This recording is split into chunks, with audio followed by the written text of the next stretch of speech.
Whoa, Zam. Today's video is on the NFL, specifically the Houston, Texas versus the Buffalo Bills game, where CBS announcer Andrew Catalon and former Bills wide receiver James Lofton was calling the game. I'm watching the motherfucking game, and this what the fuck happens. Crime here in Houston. You know, you always talk about, you say it's going to eventually happen, but it hardly ever does. That is legal. That is not a horse collar play. If you're thinking that way, you want to have that long hair, well then that can happen. And that's exactly what happened there. There's an injured Bill down on the field. Somebody may be at the barber on Monday. It's Vlad Dukas, the starting left guard, who is out on the ground there for Buffalo. Now, let's do the motherfucking block talk breakdown. First thing he said is, it's legal, not a horse collar tackle if you're thinking that way. So he clearly trying to shut you down if you're thinking that way. It's legal. But think about this shit, y'all. Why is it legal? It's the same exact fucking tackle. You being pulled from behind, possibly could break your fucking ankles, break your shoulder. You probably get a concussion, but we know they don't give a fuck about them running out there and getting concussions and shit, how they been hiding that shit for decades. But basically, y'all get it. It's the same exact fucking tackle. So why is one legal and one illegal?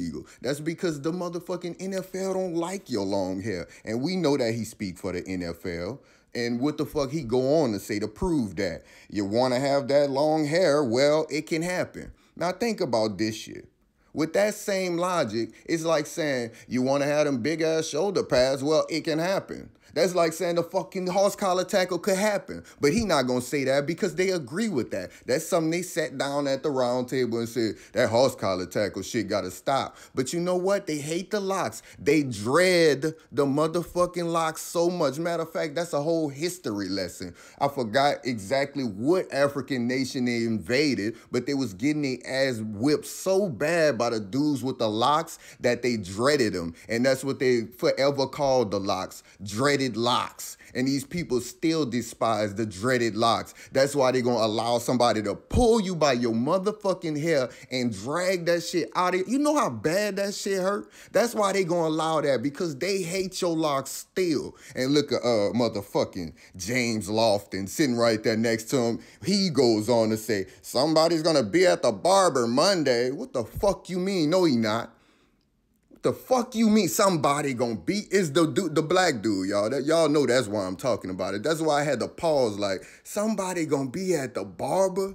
So you saying that man need to go cut his hair just to play this old stupid ass game that y'all like to say is a privilege? What, it's a privilege for y'all to be raping them because y'all make motherfucking billions of dollars. The shit y'all give them is chump change, yet you fucking push it through the media like they getting so much money and complaining so much anytime like Le'Veon Bell, they ask for an extra fucking dollar while y'all sweep them old concussions and all that shit under the rug. But anytime somebody asks for a dollar, oh, it's the selfish black player again. And look at James Lofton. What matter? Yeah, James Lofton. Yo coon ass sitting right next to him gonna co-sign it. Somebody gonna be at the fucking barber. But this is how the NFL think. And y'all should already know this. So don't fucking criticize me like, oh, you watch the NFL, you support them. You know they been blackballing motherfuckers. Do you know who Maurice Claret is? They blackballed that boy because he went against the NFL. He tried to skip their whole little college process. They made sure that boy don't ever see a motherfucking field. Do y'all know who that is? You know who Troy Smith is? They made sure that dude had a good final season under San Francisco and was just swept under the rug because they dismantled certain teams when they don't want them to come up. Go check out his last season. That dude was blackballed. And you know who else was blackballed, old fake as Michael Vick, but he cooned his way back in. Look, matter of fact, that relate to you, James Lofton. Remember Mike Vick went on ESPN, or was it Undisputed, one of them, and said Kaepernick need to cut his hair. And you've been seeing him ever since, haven't we? He back on TV. We see him dancing and all of that shit. That's how y'all stay in, though. That's how y'all relate to each other. They also blackballed T.O.